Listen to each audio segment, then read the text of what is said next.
एक गांव था देखने में सुंदर, लेकिन उसके पीछे छुपे थे ऐसे राजा जो किसी को भी कांपने पर मजबूर कर दें।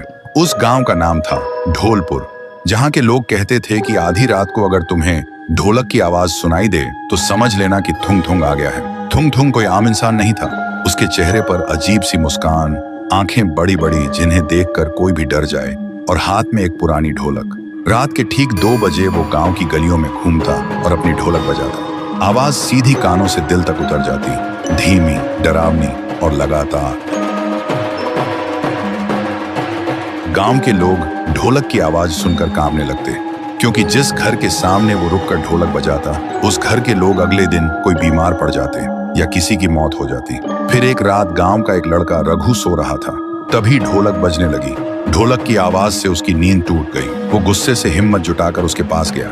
रघु ने कहा, कौन हो तुम और क्यों ढोलक बजा रहे हो?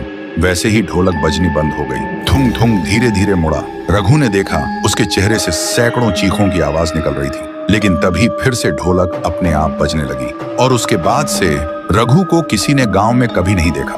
गांव में और भी डर फैल गया। कोई भी रात को 2 बजे बाहर निकलने की हिम्मत नहीं करता था। लोग दरवाजे और खिड़कियां बंद करके सोने लगे, क्योंकि ढोलक की आवाज इतनी डरावनी थी कि पूरा शरीर कांप उठता था। उसी गांव में एक लड़की थी, गौरी। उसका भाई रघु ही था।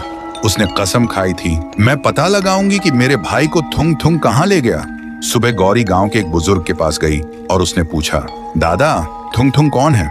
बुजुर्ग कांपते हुए बोला, बेटी, थुंग थुंग कभी इस गांव का ढोल किया था, लेकिन 80 साल पहले एक शादी में ढोलक बजाते बजाते अचानक मर गया था। कहते हैं तब से उसकी आखिरी सांस उसी ढोलक में कैद हो गई, और तभी से वो आधी रात को ढोलक बजने लगती है। गौरी अब समझ गई थी कि वो एक भूत है, लेकिन फिर भी उसने तय किया कि वो उसी जगह जाएगी जहां वो शादी हुई थी। फिर रात के ठीक 2 बजे जब गांव में ढोलक बजनी शुरू हुई, गौरी ने हिम्मत जुटाई और उस आवाज के पीछे चलने लगी। अंधेरे में चलते चलते वो उस जगह तक पहुंच गई। वहां उसने देखा थुंग थुंग नाचते हुए बहुत जोर जोर से ढोलक बजा रहा था। गौरी ने कांपते हुए पूछा, मेरा भाई कहाँ है?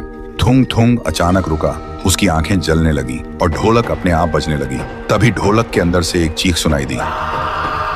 गौरी डर से भागने लगी। तभी एक आवाज आई, दीदी। गौरी रुक गई और पीछे मुड़ी। उसने देखा रघु और थुंग थुंग एक साथ खड़े थे, लेकिन वो अब इंसान नहीं था। उसका चेहरा अजीब और आंखें लाल हो चुकी थी। रघु ने धीरे से कहा, दीदी, अब मैं भी थुंग थुंग का हिस्सा हूँ और अगला नंबर तुम्हारा है। तो दोस्तों, अगर तुम्हें जानना है कि थुंग थुंग क्या सच में अचानक मरा या उसके मरने के पीछे कोई राज छुपा है, अगर जानना है तो वीडियो को लाइक करो, चैनल को सब्सक्राइब करो और कमेंट में लिखो पार्ट 2 चाहिए।